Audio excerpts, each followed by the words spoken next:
Magandang umaga po sa inyong lahat mga kapwa ko ka-farmers from Luzon, Visayas at Mindanao, pati sa abroad at sa ibang bansa. So welcome back sa ating munting YouTube channel. Panibagong video, panibagong kaalaman na naman dito lang po sa Missing Farming. Okay, so sumagang ito mga ka-farmers, nag-install na po tayo, no. Pwede ang straw na diamond o pwede ang sunshine straw o kahit anong mga ka-farmers. So ang gamit natin yung pang sakok, binatak lang para maging ganito mga ka-farmers. Yan. So ganyan lang pag-install, oh. Yan. Hugot, okay. Tapos lipat.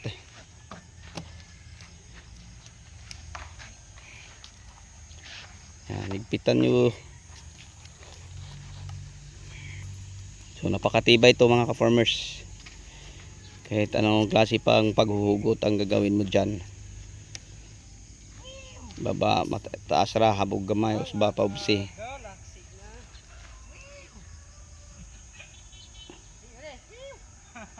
Okay. So, yan lang. Kasi ang ating ampalaya mga ka-farmers ay napakataas na po, no? So kailangan na natin itong magawa ng gapangan. So mag-i-install kami siguro mamaya ng Atlas Flat Wine pagkatapos nito. Kasi kita natin, no, ang ating ampalaya. Yan, maganda na mga ka-farmers. Ngayon araw ng linggo. So yun ang mai-share ko po sa inyo kung paano. So ipadaan lang sa ipailalim tapos huhugutin. Yan.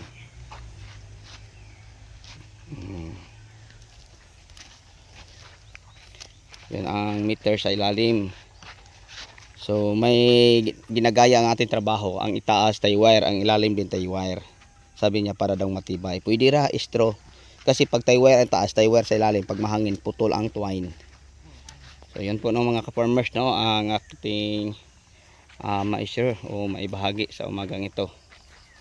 Lock diha kay haligi na na. Okay. Gin sa tulak ko ganina. Ginana ra gyapon gi, bira. Okay, ito yung kaisa. Diha, ipasulod na. Ipasulod diha. Ya, yan ang pag-lock. Okay, tigod. Okay, pugni diha. Kani may pugni, katong may biraha. Isa. Kani kana, oh. Di paguman, bira sa isang kamot. Okay. So first time pa to mga ka-farmers, no. Pwede na, dadana. Okay, next.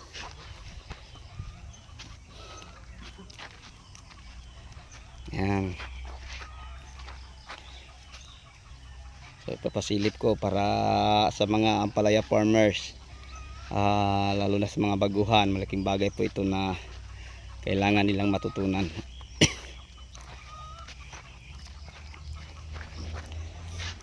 Hugot yun kanang katapusang bunlot na nanarag yung kahabog ay pasubrahe kaubos o kahabog, kasi hindi tayo magtatanggal ng sanga. Yan. So mabilis lang natuto mga ka-farmers, no, pag may guide lang natin. Okay, kani may biraha sa isang kamot, tingnan na po sa isa silalom. Ganyan lang ang pag-install ng meter para sa ating i-install, no, na Atlas Flat Wine. Kasi yung ampalaya natin mataas na mga ka-farmers, matataas na, tag 2 dampal na po. Kaya kailangan itong malagyan natin ng gapangan.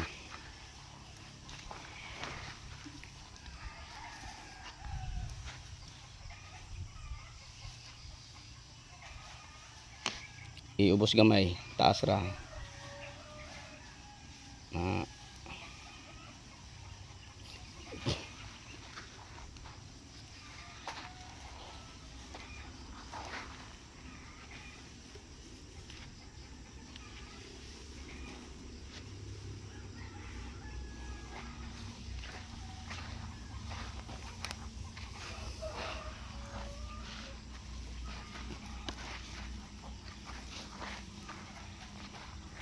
So ganyan lang mga ka-farmers.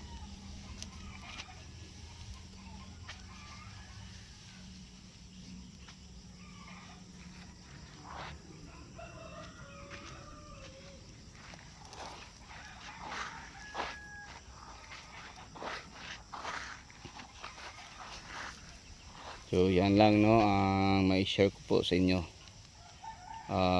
sa mga gayet nito, yung pag-install ng straw sa ilalim ng tie wire.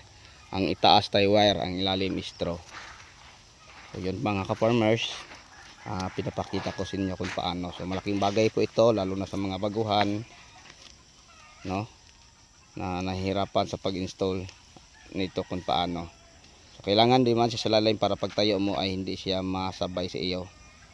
So lalo no, na pag tumayo siya parang nahihigpitan.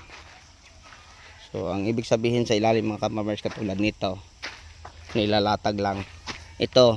So pinapaano sa ilalim para pag ganyan ang mangyayari.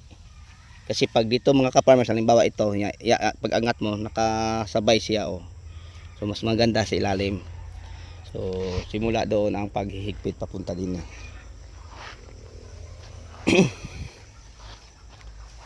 Ilak inator gyapon paglak. Then pagkahuman butang iog kuan, then maputi kuan, gihugot yun. Pero katapos ang umbira kanidot yun na.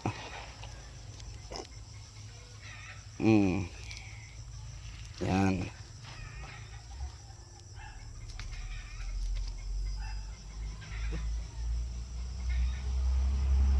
Pupla. So pagputol.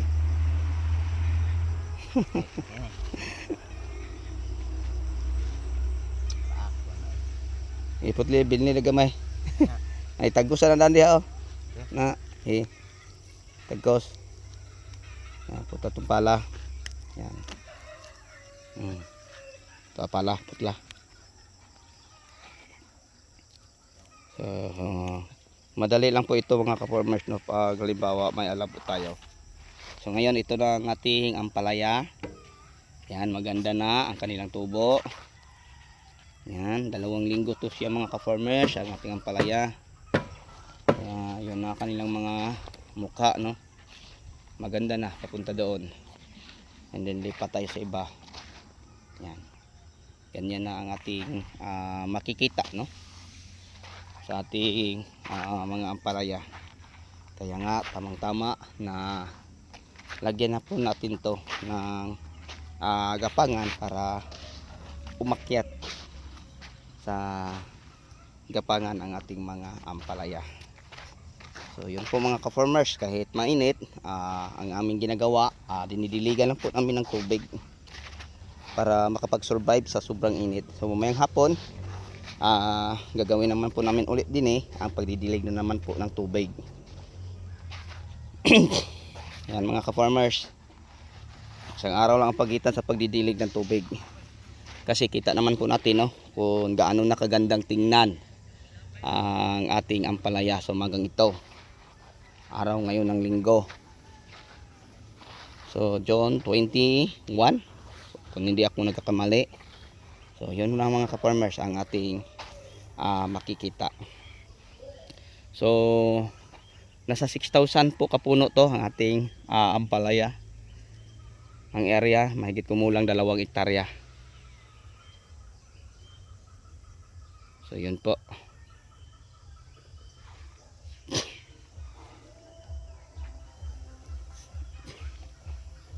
Okay, so yun lang po siguro no ang may share at may bahagi ko po sa inyo. So umagang ito hanggang dito na lang.